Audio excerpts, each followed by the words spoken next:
Conversation done by Spice FM with the PS for Trade Juma Mukhwana. Let's listen into that conversation. Contribution of manufacturing to GDP dropping in the next couple of years. There's an ambitious plan going forward. That's what we're here to talk about. What your ministry is doing and your State Department. Thank you. I think to summarize it, Eric, I would say that if Kenya was a vehicle, then the engine for that vehicle is industry. If that industry is not working, that vehicle will not move. That vehicle will not move. It doesn't matter how well you paint it. Very good. Thank you. Karibu sana. City has the day's proverb. This week's proverbs are from Somalia. Yes, they are. A man who doesn't know about war is likely the one who will rush to it. A man who doesn't know about war is likely the one who will rush to it. Yes. Bona PS, what's your interpretation of that proverb? Okay, I guess the short version of it is to say that experience is important in whatever you want to do. I would take it like that. Yeah. When you know something, then you'll know how to approach it. Yes, and when you've been there, you know the thorns, you know the sharp corners, you know the hills, you know the valleys, and you know the dangers, and you know the benefits. So really, you have in business they would call it cost benefit analysis. You know the pros and the cons, so you know how to move. Okay. Yeah. In other words, I guess you must have both sides of the equation for you to proceed. I would think like that. Yep. PS, introduce us to your State Department. What's your mandate? Quite wide, cuts across.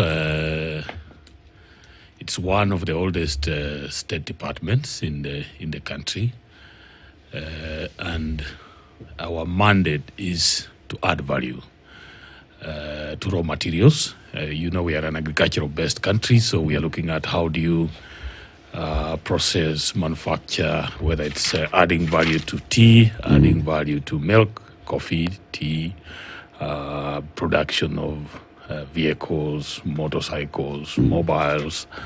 But then there is, beyond there, is developing policies that will support industrialization. And in that regard, we have a number of issues that we have done.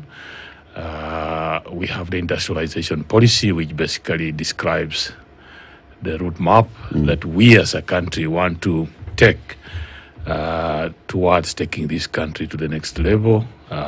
We have a policy called Buy Kenya, Build Kenya, which basically means that for us to grow, we have to support our industries, and through that, that currently 40% of all government procurement must be done. You use that to buy goods that are made in Kenya.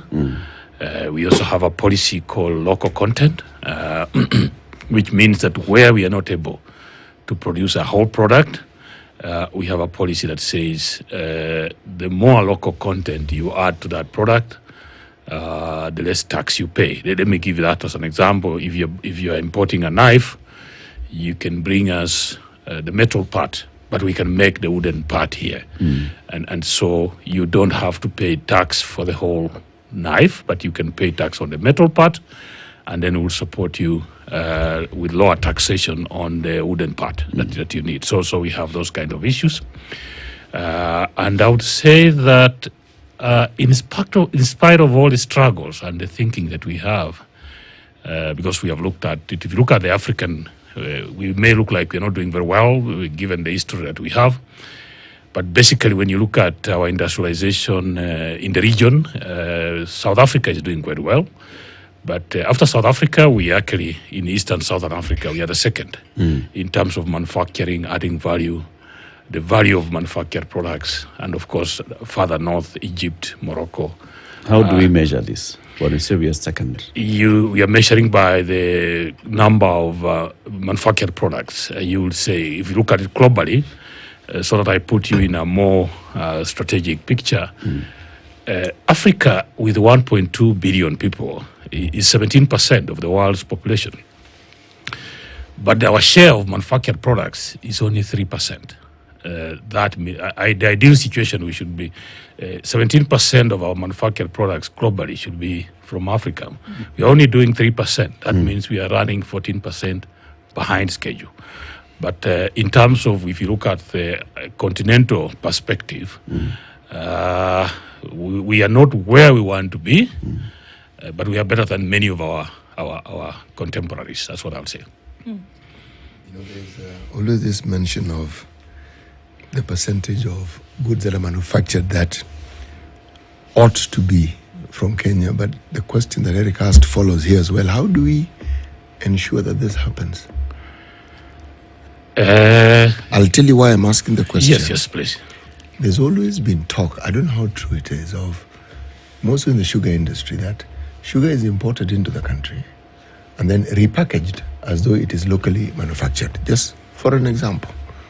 Now, how then can we be sure that this is true or false, or other products that we are told are actually manufactured in Kenya are actually, in fact, manufactured in Kenya? We have very good data in terms of, if you go to KPA, we actually know what is imported. The more situation of sugar,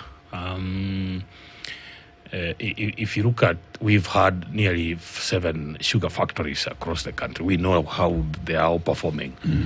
But in terms of data collection, remember you have to pay tax for all the things that you import, and also with most of the manufacturing areas we have what we call bonded warehouses. So we have a good data. I would say that our data is quite accurate, and I'm not saying that we are doing very well, but we are not where we need to be. But as I've said, we are doing better than most.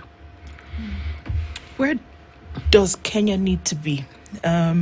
Usually they say that if you have a goal, then you're able to then set the steps.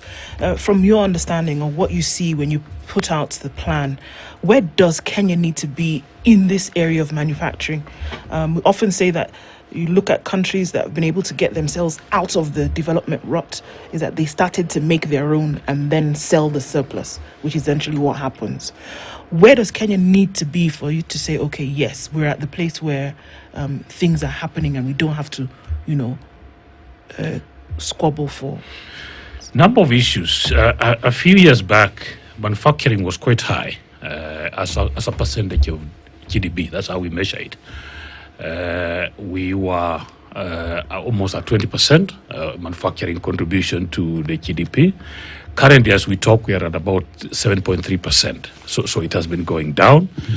The policy of the Kenya Kwanza government is we take this to about 15% by 2027. So we think there is good potential, but there's also a lot of issues that we can learn from our other people.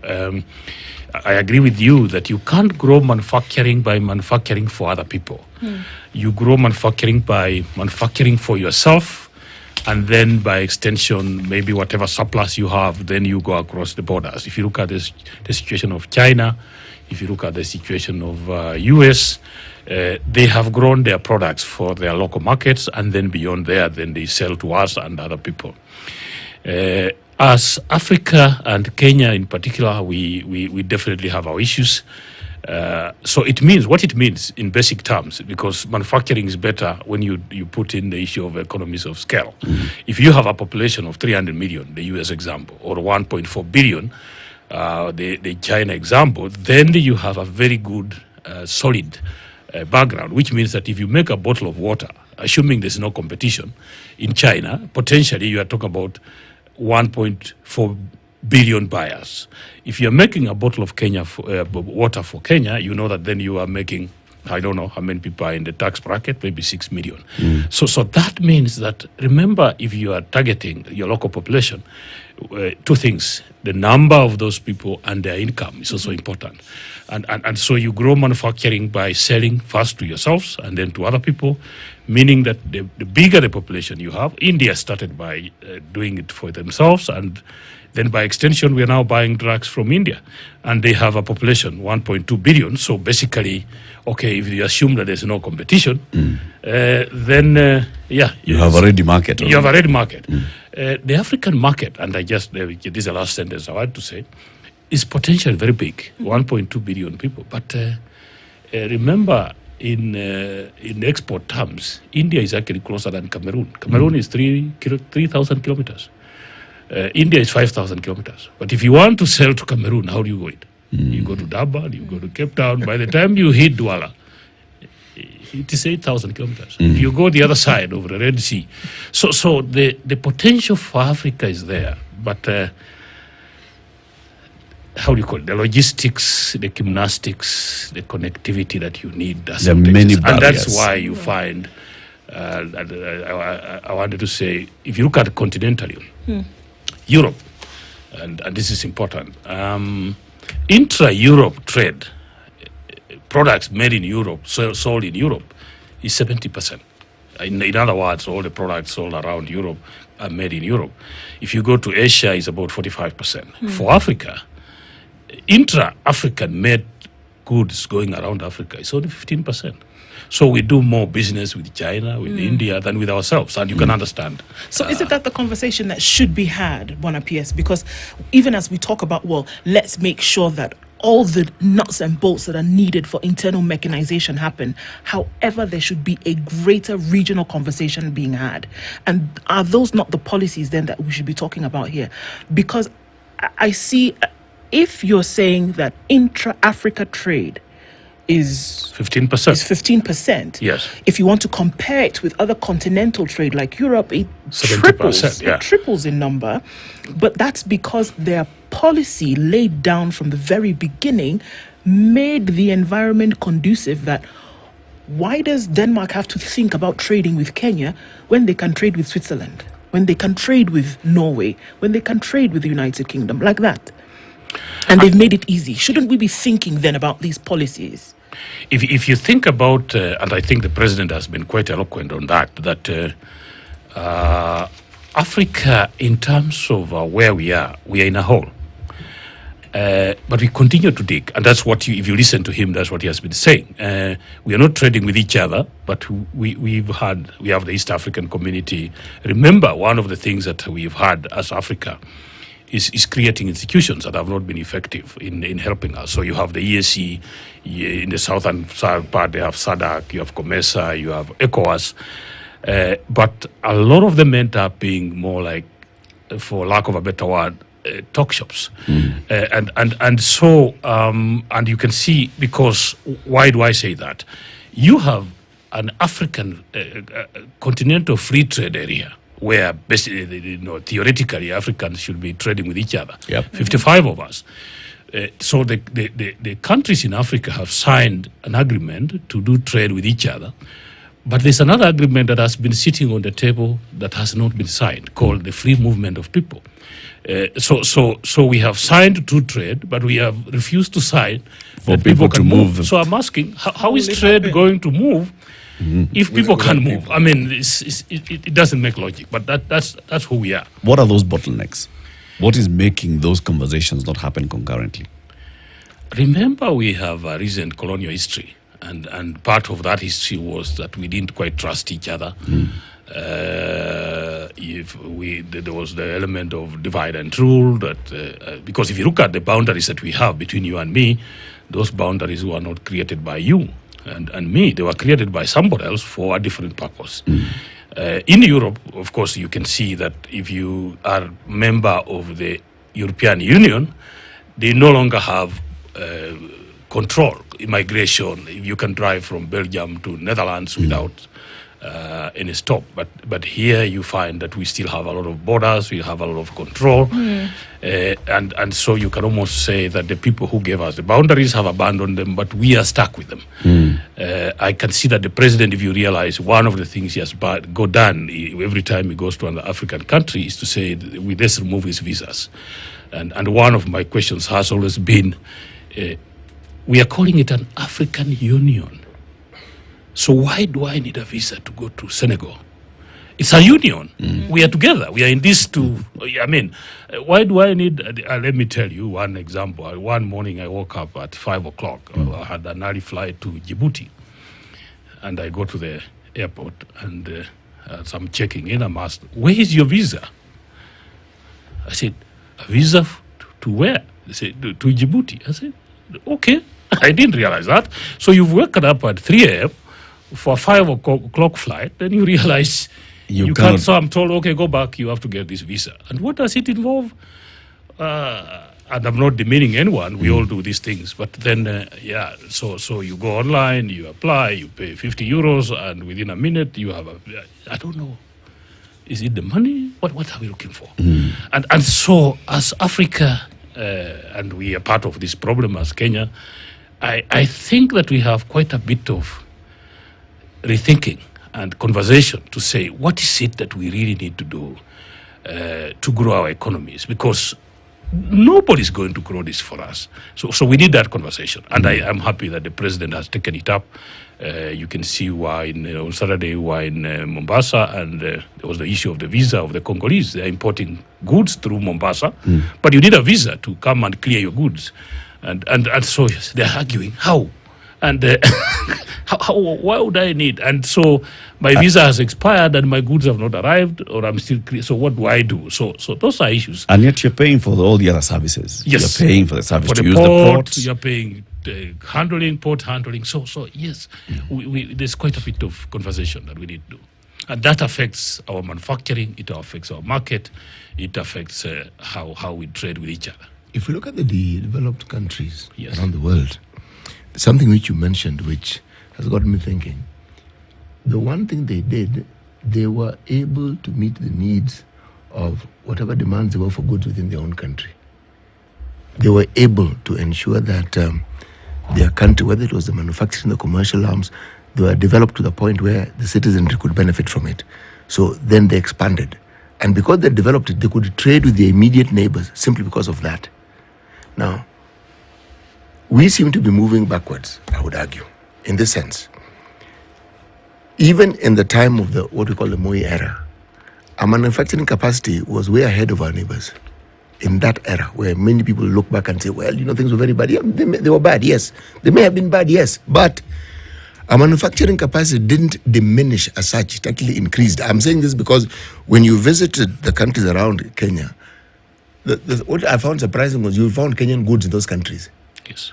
That was a surprising thing. You go to a shop and you look at something that's very good and you realize it's made in Kenya. And I wasn't even aware such a thing was made in Kenya.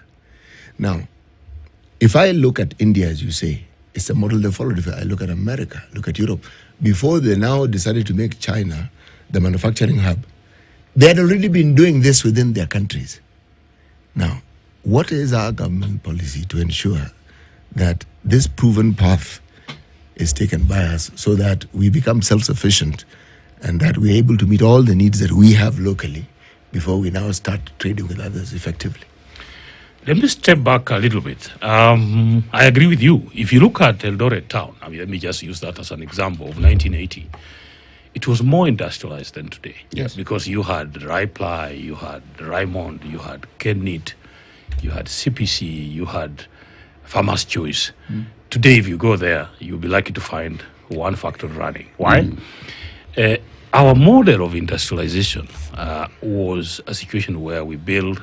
Remember, a lot of the value chains, the crops that we have, were introduced to us. The industrial crops, more specifically, if you think about coffee, tea, pyrethrum. So part of the challenge that you have is our historical perspective. Remember, coffee was introduced here because you would grow it, but not for yourself. for other people. Yeah. So our growing was done here, but the value addition was put elsewhere. And if you think about a Kenyan, you see this cup that you're having, we call it kikombe ya chai, not kikombe ya kahawa. So part of the challenge then that you find yourself with a crop, for lack of a better word, that you're growing for somebody else. Okay, so there's very little incentive. Now the amount of coffee consumed with Java and other shops is growing, but remember, our history of industrialization is quite short. But when Henry Ford was making his first car in 1900, I don't know where your grandfather was. I mean, you can see it. Yes. So sometimes I think that we also punch ourselves a little bit too hard. I would say, and I agree with you, that then the other model that has not worked for us, and it was definitely not going to work, is that our model of industry was government-owned. And so Mumias Sugar, Chemelil, Sony, so you have KPCU, and you had Raymond and Kenneth, and what is happening there? The government is trying to do manufacturing. All over the world, manufacturing is for private people. So I would say that, yes, it was a good model in the absence of the private sector, but there's nowhere where government manufacturing has worked. Okay, so I stop there. No, not stop. I just want to append to what you're saying. Yes. It's a yes and no situation, because if I look at so-called the Asian tigers Yes. and their model, their governments are involved in literally everything. If you look at any big industry, even in Japan, I'm saying this because we had a model of that sort. We had an ICDC. Yes. ICDC was supposed to be that government arm that helped the government invest in these very same things that we are saying. Yes, because government always had money. Yes. It was good for government to partner with the private sector. Yes. So increasingly, what you see, if you look at Japan and India, was, yes, these things were started as government, but increasingly they brought in the private sector. Yes. That's why we needed the Nairobi Stock Exchange. Yes. And fortunately for us, we did not have a path in terms of, yes, this is a government factory, at which point do we privatize it, at which point do we increase private sector involvement, Right. and how do we modernize and change. For example, I have a case of Mumias Sugar, where I come from, and Mumias Sugar was employing nearly 10,000 people, 60,000 farmers. And look at the model. The model was, it was a government-owned factory, but the government had outsourced management to Buka TED. Yep. And Buka did not bring many people. They just brought 3 to 5 expatriates, the MD, the finance manager, the technical manager, and they did a good job. But what did we do? At some point, we said, no. We need to take back this. So we exit Buka.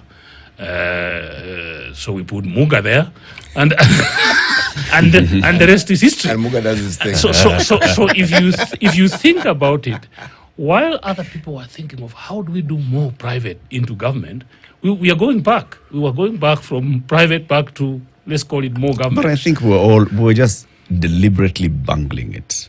Even Yes. the taking it back from Buka back to government and then later reprivatizing it, it was all bungled. If you look at all those companies, the Raymonds and the others, government basically just, those in government who are seeing the route to private sector and to private enterprise and to privatization of these companies, they bungled it for their own selfish needs.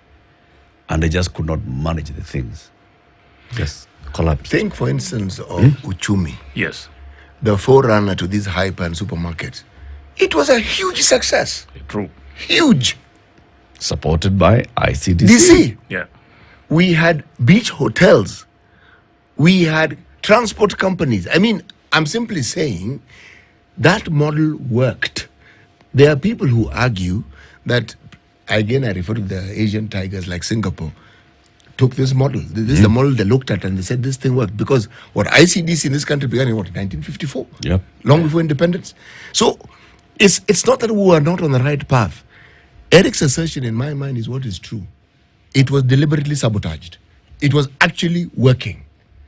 It was a model you could see. As you say, Yeah. we had Kikomi. We had, in the Lake region, we had cotton growers My grandmother grew cotton. The industry could have grown. Why did it not grow? Because cotton is still being grown. People still use cotton. Cotton industries grow elsewhere in the world. I mean, if the idea and the thinking behind it came to an end globally, you'd say, that was a dead end. It never was a dead end. It continued Let me go specifically to cotton, for example. I agree with you. We had Mountex, we had Raymond, we had Kenneth. Remember, we even had a Kenyan